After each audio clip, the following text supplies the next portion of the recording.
Bem-vindos a mais um Quixotada, com a apresentação de Amâncio Siqueira. Hoje dando sequência à nossa série Falácias. E eu vou pedir desculpas a vocês porque não dei o conceito de falácias no primeiro programa da série. É que o programa é improvisado, às vezes eu esqueço de dizer alguma coisa. Falácias vem do latim falere, que significa enganar, e tem raízes muito próximas com as palavras falir e falhar. E as falácias podem ser os paralogismos, quando elas são bem intencionadas, ou seja, aquele que a utiliza não percebe que está utilizando, acha que é um argumento verdadeiro, ou podem ser sofismas, quando a pessoa que a utiliza está realmente usando de má fé. Então, as falácias são aqueles argumentos que podem enganar os incautos, porque eles têm uma aparência de validade, de verdade. Não é todo argumento mentiroso que vai ser considerado uma falácia. Ele vai ser considerado uma falácia justamente quando ele tem uma aparência de verdade, quando ele usa premissas e extrai uma conclusão, mas que uma pessoa treinada vai perceber que tem uma discordância entre as premissas e a conclusão. Ou então, às vezes, é um argumento redundante e as premissas e conclusões são uma e a mesma coisa. Como nessa série eu também estou trazendo alguns conceitos lógicos que deram origem ao método científico, hoje eu vou trazer o conceito de navalha de Ockham. Navalhas são cortes lógicos para a validade de um argumento. A navalha de Ockham eu considero a mais popular, a mais famosa ou aquela que é mais utilizada no meio científico. Guilherme de Ockham, ou William of Ockham, foi um clérigo inglês que é considerado um dos doutores da Igreja Católica, mesmo tendo tido uma contenda com o Papa João, que fez inclusive fugir para evitar ser preso por heresia. Ele viveu em fins do século XIII, início do século XIV, e era discípulo de Duns Scotus, um dos sábios da escolástica. Ele também era um escolástico, e ele defendia o princípio da parcimônia, ou simplicidade. Ele dizia que as entidades não devem ser multiplicadas além do necessário, porque a natureza é em si mesma econômica. E esse princípio da parcimônia, ou navalha de Ockham, é utilizado nas ciências e foi traduzido por Einstein da seguinte forma: simplifique o máximo possível, mas não além disso. Por exemplo, digamos que você tem duas hipóteses para a explicação da construção das pirâmides do Egito. Em uma você tem os senhores, os escravos, as minas e os meios de transporte e os engenheiros. Na outra você tem os senhores, os escravos, as minas, os meios de transporte, os engenheiros e discos voadores. Então a mais simples provavelmente é a mais correta. Mas ao mesmo tempo não se deve simplificar demais, ou seja, tirar os escravos, e aí você não tem como explicar mais como foram construídas as pirâmides. Então simplifique o máximo possível, mas não além disso.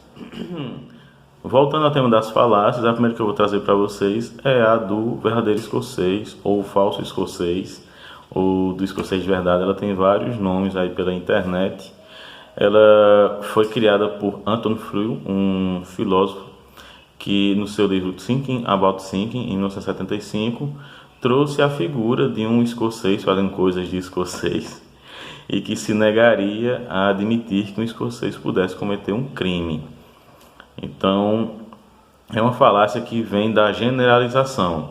Digamos, por exemplo, que acontece um roubo a banco na minha cidade e eu sou Hare Krishna. E eu digo: olha, por isso que eu sou Hare Krishna, porque um Hare Krishna jamais faria um assalto a um banco, já que nós não defendemos os bens materiais.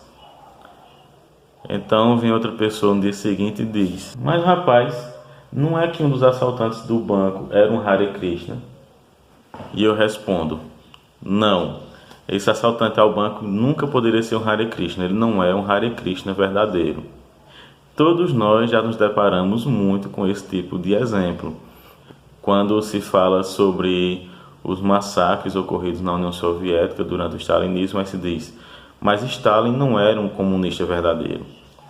Quando você fala que Hitler era cristão, aí alguém diz: mas Hitler não era um cristão verdadeiro. Quando você fala sobre terroristas muçulmanos, alguns vão defender que o Islã é uma religião da paz e, portanto, os terroristas islâmicos não são verdadeiros muçulmanos. E assim sucessivamente. Geralmente essa falácia é utilizada como uma forma de tentar defender uma religião ou ideologia, seja ela qual for. Eu tenho escutado muito, por exemplo, que Macri não é um verdadeiro neoliberal. Então é bom a gente atentar para o fato de que os seres humanos são seres humanos, independentemente de suas ideologias, de suas crenças, e que uma frase muito verdadeira é uma do Richard Dawkins, que diz o seguinte: um ser humano bom será bom independentemente de suas crenças. Um ser humano mau será mau independente de suas crenças. Mas para que um ser humano bom faça coisas mais, é preciso de religião ou de uma ideologia que defenda um paraíso na Terra. A próxima falácia é a do apelo à autoridade, que não é a tentativa de intimidação, aquele clássico "você sabe com quem está falando". Não, o apelo à autoridade é quando alguém tenta atribuir a sua ideia a alguém que é considerado muito sábio, muito inteligente, uma autoridade no assunto e, portanto, seria automaticamente verdadeiro o seu argumento. Isso não é usado apenas em discussões, mas a internet está cheia de tentativas de apelo à autoridade. Por exemplo, você vai pegar um texto e diz assim: você tem que se ajoelhar 3 vezes ao dia e orar muito, pois Deus te dará tudo o que você quiser. Aí embaixo tem Fernando Pessoa. É muito comum também um videozinho de um menino falando que a luz é a ausência de trevas, que o bem é a ausência do mal, coisas do tipo. E aí no final diz: essa criança era Albert Einstein. Sabe? São pessoas que escrevem coisas estúpidas, idiotas e sem sentido, e aí atribuem a alguém sábio, reconhecido mundialmente, para atribuir alguma veracidade àquele argumento, para tentar dar validade às suas ideias através da autoridade de outras pessoas. Então você vai ver muitos textos muito ruins, atribuídos principalmente a Fernando Pessoa, Clarice Lispector, Albert Einstein e Caio Fernando Abreu, não sei porquê. Uma falácia também muito comum é a da evidência anedótica ou o testemunho.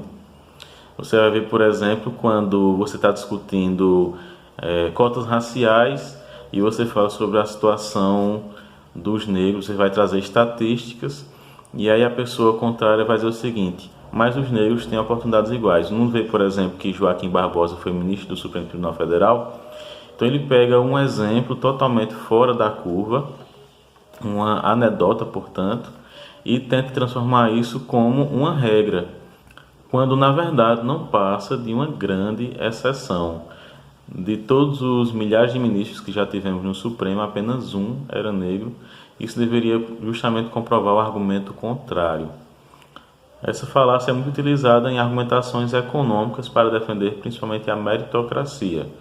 Quando você traz o exemplo de uma pessoa que analfabeta, com muitos problemas familiares, com uma família desestruturada, sem acesso à educação, sem acesso à saúde, mesmo assim conseguiu vencer na vida. E é como se você estivesse dizendo, no fim das contas, que qualquer pessoa com as mesmas condições pode vencer apenas com seu esforço, quando nós sabemos que a meritocracia depende muito de coisas externas ao esforço da pessoa e que pessoas, apesar de todos os seus esforços, vão continuar vivendo na miséria, enquanto outras, sem a mesma quantidade de trabalho, vão conseguir o sucesso, porque depende de muitos fatores, além do esforço pessoal. Espero que vocês tenham gostado do vídeo. Se gostaram, não se esqueçam de se inscrever, de comentar e compartilhar. Se não gostaram também, comentem, digam por que não gostaram. Se quiserem colocar outros exemplos nos comentários, estão abertos para isso. E a gente se vê no próximo Quixotada.